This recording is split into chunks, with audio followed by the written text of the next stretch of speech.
ಹೊನ್ನಾವರ ತಾಲೂಕಿನ ಪ್ರಸಿದ್ಧಿ ದೇವಿ ಕ್ಷೇತ್ರಗಳಲ್ಲಿ ಒಂದಾದ ಹೆಬ್ಬೈಲ್ನ ಶ್ರೀ ನಾಗಯಕ್ಷಿ ಚಾಮುಂಡೇಶ್ವರಿ ದೇವಾಲಯದಲ್ಲಿ ವರ್ಧಂತಿ ಉತ್ಸವವು ವಿವಿಧ ಧಾರ್ಮಿಕ ವಿಧಿವಿಧಾನಗಳೊಂದಿಗೆ ಸಂಪನ್ನಗೊಂಡಿತು.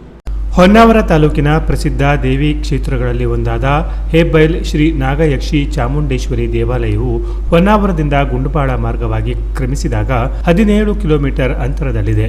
ತನ್ನ ಅಪಾರ ಮಹಿಮೆ ಹಾಗೂ ಶಕ್ತಿಯಿಂದ ಇಲ್ಲಿನ ದೇವಿಯು ಶ್ರದ್ಧೆಯಿಂದ ಬರುವ ಭಕ್ತರ ಬಾಳನ್ನು ಬೆಳಗುತ್ತಾ, ದುಃಖದಿಂದ ಬರುವ ಭಕ್ತರ ಕಣ್ಣೀರನ್ನ ಒರೆಸುತ್ತಾ ಕರುಣಾಮಯಿಯಾಗಿದ್ದಾಳೆ.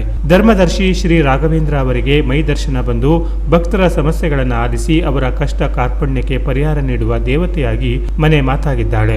ಅಂತೆಯೇ ವರ್ಧಂತಿ ಉತ್ಸವದ ನಿಮಿತ್ತವಾಗಿ ಈ ದೇವಾಲಯದಲ್ಲಿ ಶ್ರೀ ನಾಗಯಕ್ಷಿ ಚಾಮುಂಡೇಶ್ವರಿ ದೇವರು ಹಾಗೂ ಪರಿವಾರ ದೇವರುಗಳಾದ ನಾಗದೇವರು, ಜಟಗೇಶ್ವರ, ಭೂತೇಶ್ವರ ದೇವರುಗಳಿಗೆ ವಿಶೇಷ ಪೂಜೆ ಪುರಸ್ಕಾರಗಳು ಶಾಶ್ವತವಾಗಿ ನಡೆದಿದ್ದವು.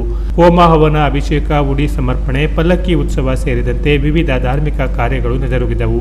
ಹಗಲಿರುಳು ಅನ್ನ ಸಂತರ್ಪಣೆ ಹಾಗೂ ಜಿಲ್ಲೆಯ ಹೆಸರಾಂತ ಕಲಾವಿದರಿಂದ ಅಹೋರಾತ್ರಿ ಭಜನಾ ಸಂಕೀರ್ತನೆ ನಡೆಯಿತು. ಈ ಎಲ್ಲಾ ದೇವತಾ ಕಾರ್ಯಕ್ರಮದಲ್ಲಿ ಅಪಾರ ಸಂಖ್ಯೆಯಲ್ಲಿ ಭಕ್ತರು ಪಾಲ್ಗೊಂಡು ತಮ್ಮ ಶಕ್ತಿಯನುಸಾರವಾಗಿ ಸೇವೆ ಸಲ್ಲಿಸಿ ಪುನೀತರಾದರು. Canara plus news Honnavar.